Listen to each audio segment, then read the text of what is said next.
Stretch Armstrong. Oh, you mean the stress ball from hell?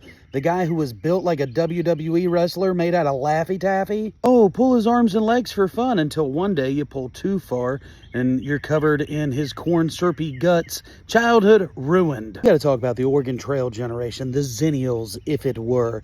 The 80s made, 90s raised kind of kids. Toys were absolutely awful and awesome all at the same time. Batteries were not included. They did require some adult assembly, and you know what? Mild PTSD and trauma. Skip it! It wasn't a toy. It was a trap. It was a medieval ankle flail disguised as hopscotch. Just put this plastic medieval mace upon your leg and skip around.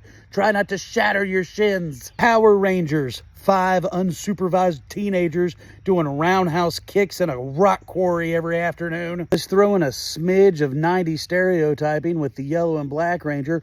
Oh, we don't know who the Power Rangers are. I don't know, probably the 5 teenagers that are always doing karate. That might be it. Not to mention, Zordon was the worst, right? He's supposed to be omnipotent, knows all about the Power Rangers, but you're saving Titanus just in case? Just in case things go wrong. You knew that Rita Repulsa was around and maybe had another Ranger coin, but you didn't want to go ahead and feed that information to the people who might need it. I wasn't aware that there was a White Ranger. Yeah, 27 seasons later, you kind of realize that Zordon left our OG Power Rangers in the dark. By the way, James Vanderbeek, you know, Dawson's Creek, totally did this thing on YouTube called Power Rangers Deboot.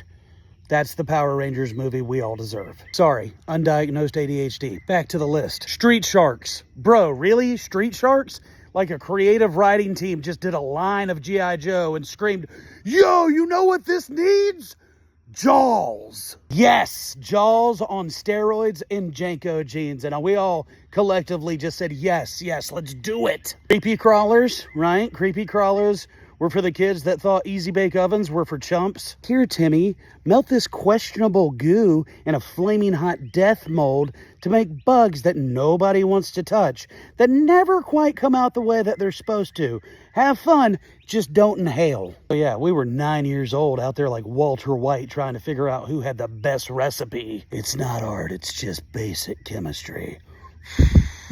Let's not forget about moon shoes, you know, tiny little trampolines that are taped to our feet, because our childhood totally needed more risk of just involuntary dislocating an ankle. Oh yeah, if the Razor scooter and the Skip It didn't do it for you, we were going to put on a pair of moon shoes and try to play tag. Thanks to Macaulay Culkin, Lost in New York, we all wanted Talk Boys, because nothing screams trust issues quite like thinking that recording people without their knowledge is hilarious. I can speed it up and play it back and listen to my mom and dad do things that they didn't know that they were being recorded doing.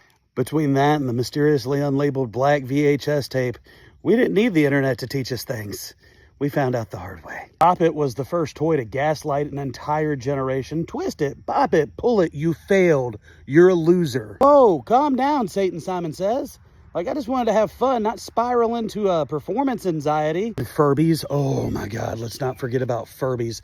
The little sleep-deprived friggin' demon owl that sat on a shelf and quietly judged you and then started speaking in tongues at 3 a.m. That wasn't a toy. I'm about 100% sure that is a vessel. That was a vessel to the dark side. Hey, if you own that growing up, congratulations, your childhood bedroom was probably haunted. Beanie Babies, oh, Beanie Babies, you mean the plushy stock market bubble? We all thought that we would be retired at 30 because of a Princess Diana bear or a lizard that still had a tag on it. Yeah, now they're all sitting in our mom's attic like a sad little 401k with button eyes. So look, here's the deal. I understand that we may not be Gen X, but we're definitely not millennials.